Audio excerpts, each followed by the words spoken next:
Here is my Cooler Master MasterBox 5 Lite RGB, and I just wanted to provide a little feedback on my issue I'm having with the case here. You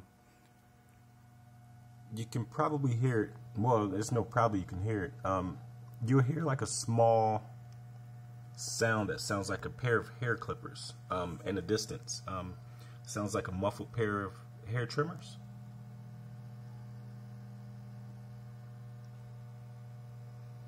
Which is the loudest noise I've probably ever heard come from dozens of PC cases I've had. And this by far is the most noisiest, most annoying case I've ever purchased.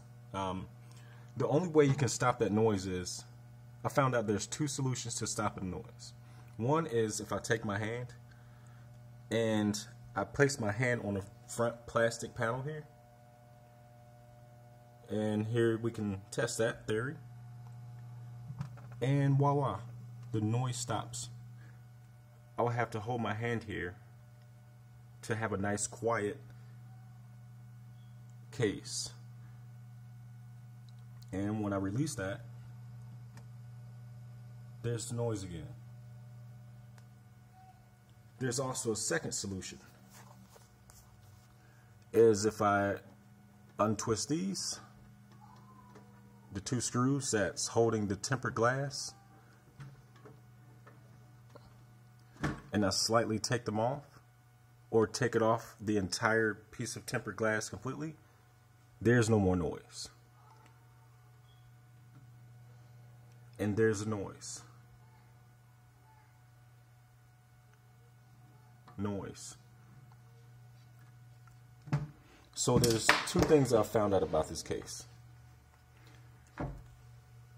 These slats or aluminum here, that's what's making the noise. All my fans are rubber case screw mounted to prevent vibration and, you know, weird noises and vibration noises and etc., etc. So when the tempered glass is installed, this metal here, the lip also rattles in front with the case because the weight of the glass, it kind of hollows this front part out, and then it vibrates and it makes like a weird noise, and it's a really like nasty noise. So like I said, the only way to stop this noise is, here's solution number one. Use a case without the tempered glass. You have a nice, quiet, good looking case. But I mean, when you think about dust intake and, you know, all this other things that can possibly go wrong, I mean, no thank you. So what I've done here is try to figure out another solution. I'm going to place this tempered glass back on the case itself, and as you can tell, there's that beautiful noise that just comes out. It's amazing.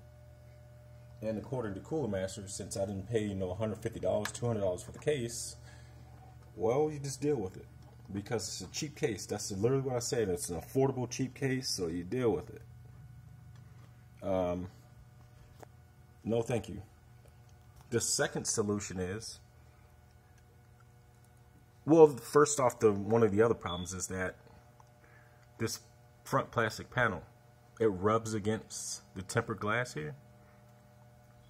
So when it's rubbing against the tempered glass, if you take your finger and you press it really hard that way, it's a quick solution. But shortly after, you hear the noise once again. In order to reduce that noise, you actually have to take this front plastic panel and kind of leave it a little loose like this.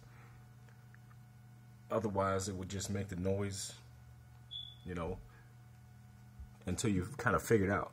It didn't take me long to figure out that was just a cheap case and it just has some issues. But I mean, the only cases I bought were Thermaltake, NZXT, Corsair. This is my first Cooler Master case, and I definitely maybe not won't be buying another one, especially with the, you know, Cooler Master customer service just saying that, well, you bought a cheap case, you just deal with it. So I mean, that's right. If you don't spend about $150, $250 for a case, then this will be your issue. So especially with Cooler Master. So I'll definitely pass on this particular case itself. I wouldn't recommend it at all. Spend $20 more, $10 more, get you something great. I mean, it's a nice, sleek, beautiful case, but I just can't deal with the, you know, poor design of the case as far as sound dampening and, you know, how light. It literally follows its name. It's light and it's like hollowed out. So save yourself some money, get yourself a better case, and avoid this headache. I've waited with Cooler Master for about 3 weeks, 3.5 weeks for a reply, and they said, well, it's a cheap case, so I'll pass.